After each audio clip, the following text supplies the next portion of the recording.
Good afternoon, everybody. How's everyone doing today on this wonderful Sunday morning? Hope everybody's doing well. I had a few things I had to do over the weekend. I actually made this same particular video yesterday while we were at the dyno, but somehow it got erased.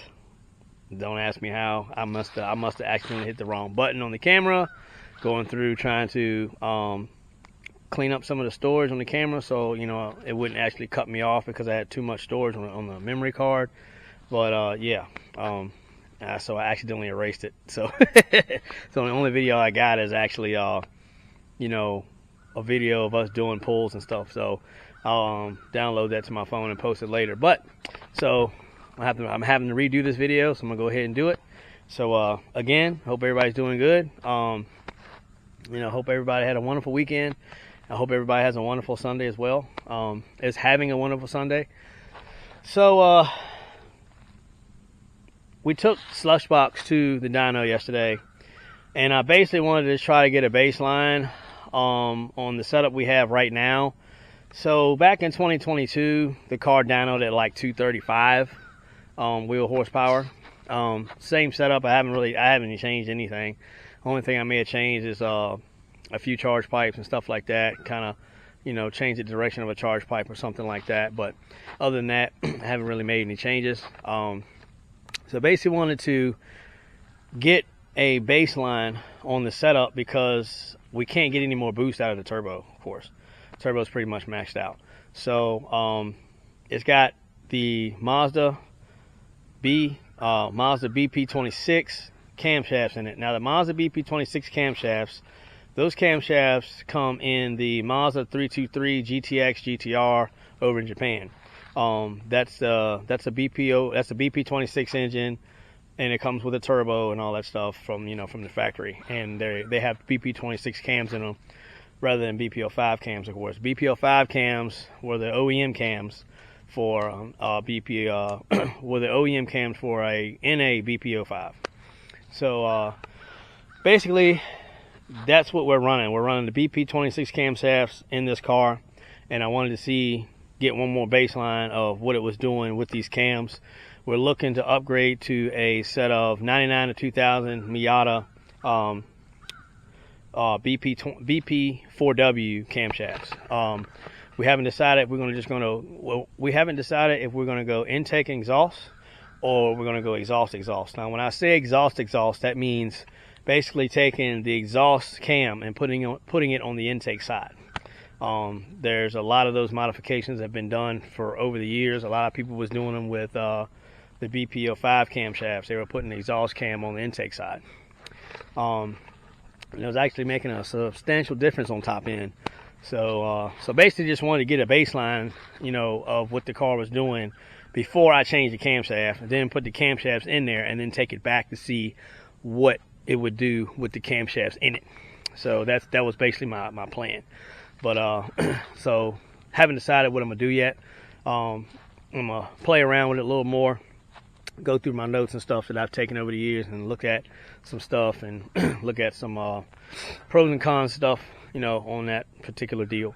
But I feel like the cams will help it out, but it needs a bigger turbo. But before we go with a bigger turbo, we're just gonna finish this year out with the setup that we have, and later on we're gonna go with a Haltech 2500.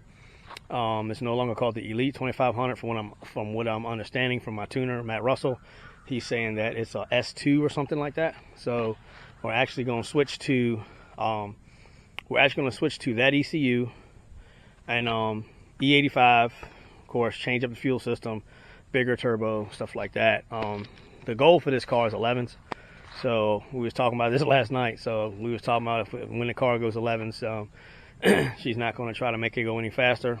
We're just going to enjoy it the way it is, and probably start on some other projects. So that's basically what I wanted to tell you guys. But like I said, I got some videos of some pulls that I did myself and then my tuner did. We were having problems. The car was breaking up on top end due to some old plugs. I hadn't changed the plugs in the car since March.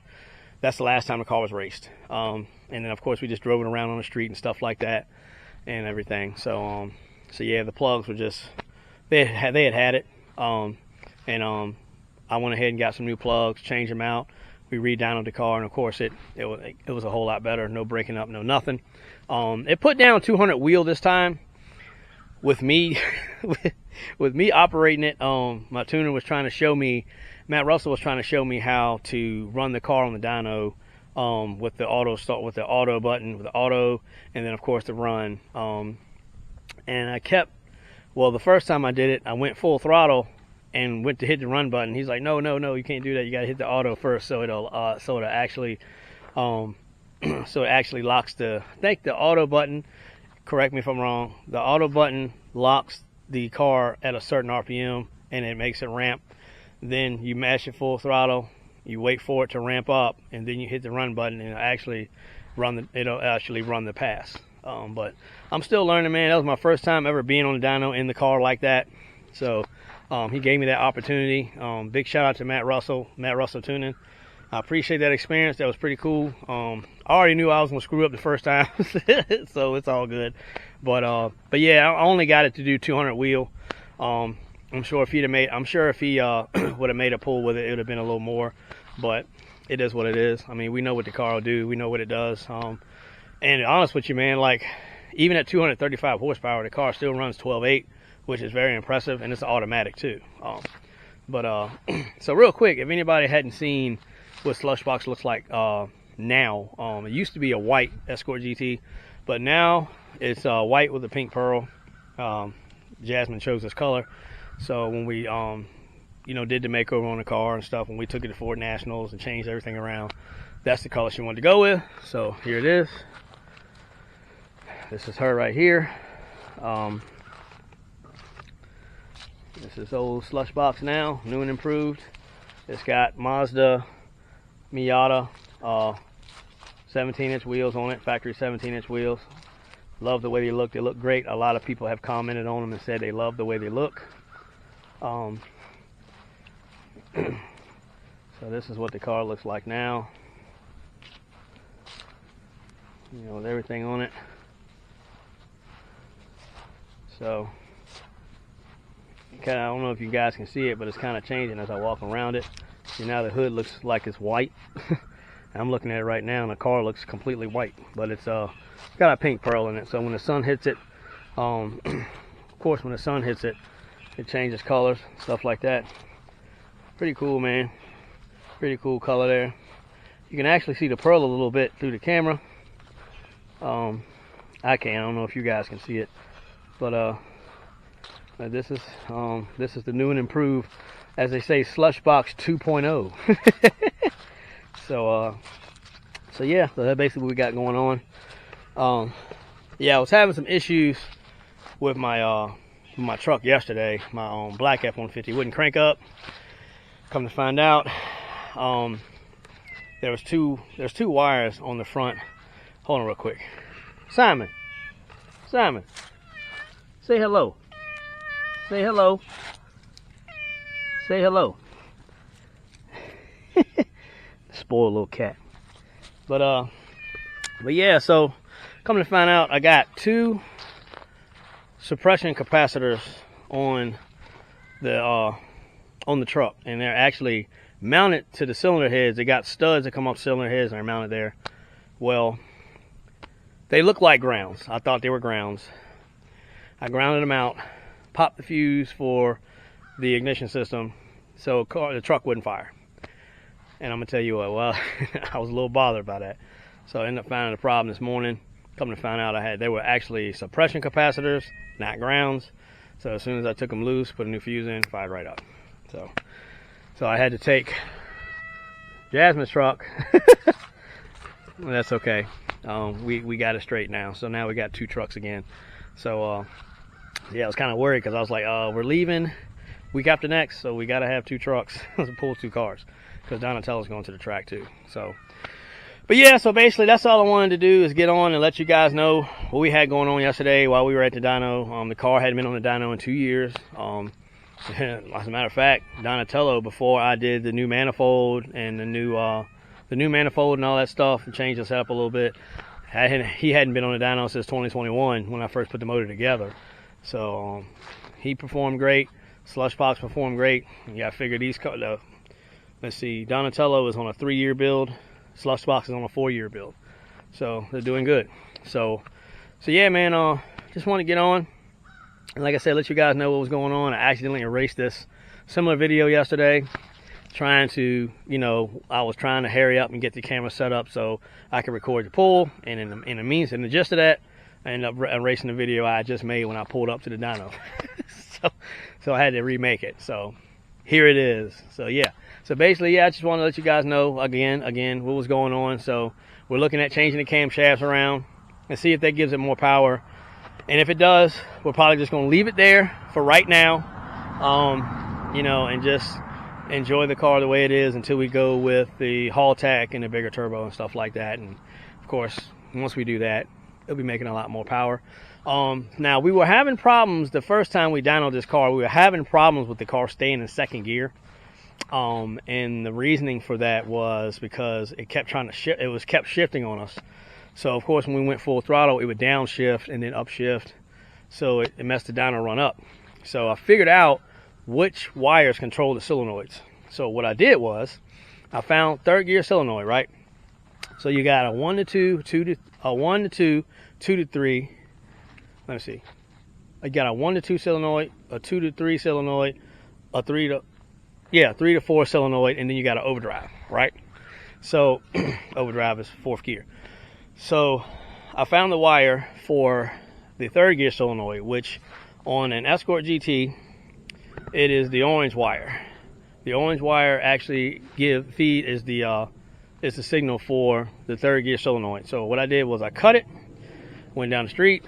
So the first time I tried to do it, it tried to shift in the third, but then it went into default once it realized, hey, there's no third gear solenoid. What's going on here? So then I stopped the car, started over again, and then went first, second, and then took second all the way out. So that's how we ran the dyno yesterday. So I just took some little connectors and made it to where I could plug it in and unplug it. So when I got to the dyno yesterday, of course, I unplugged it, and it worked out great like that. So we were able to run second gear all the way to like 7,000 without it downshifting or nothing like that. So of course, once you get over a certain RPM, certain speed, it ain't going to downshift to first gear. No way, Jose, unless something's going on. But so it didn't downshift to first. It didn't do anything. It did exactly what we wanted it to do yesterday. It stayed in the second gear, and we got to run it all the way out. Of course, that turbo is out of breath around 6,000, 6,500. So it's time to go ahead and change it out. But this is like a starter setup for. So we're gonna go a little bit bigger now. She told me yesterday, she's like, my car's too pretty. I don't know if I want to race it anymore. I'm like, really? I said, man, I know we got a pretty car, but it's cars out there that look like they belong in like a glass case and they drag race it. You know what I'm saying? So she was just joking around, which is cool. But yeah, guys. So I just want to, like I said, I just want to jump on real quick and let you guys know what we had going on, and hope everybody's enjoying their weekend and stuff like that. Hope everybody's doing something cool, doing something fun. I know some of the guys are working on stuff. I know I am. I'm getting ready to pull this car off the trailer now, so I can park it and wipe it down and cover it back up until we're ready to go. But yeah, I'll probably end up putting some cams. Putting cams in this thing. Probably, I'm gonna try to see if I can do it maybe one day this week and see when I can get back down there to dyno it again to see what it does with the new cams in it. So we'll see. So again, thanks guys for tuning in. If anybody wants to get in touch with me, ask me questions, feel free to reach out to me on Facebook, Instagram, TikTok, YouTube. I don't mind answering questions. If I don't have the answer, I'll find it for you, and I'll do my best to help you out. So thanks guys for tuning in again, and I appreciate each and every one of you, and hope you guys have a wonderful rest of your Sunday. And I'm going to hop off here and get this car off the trailer and get some things done. So all right, guys. Peace out.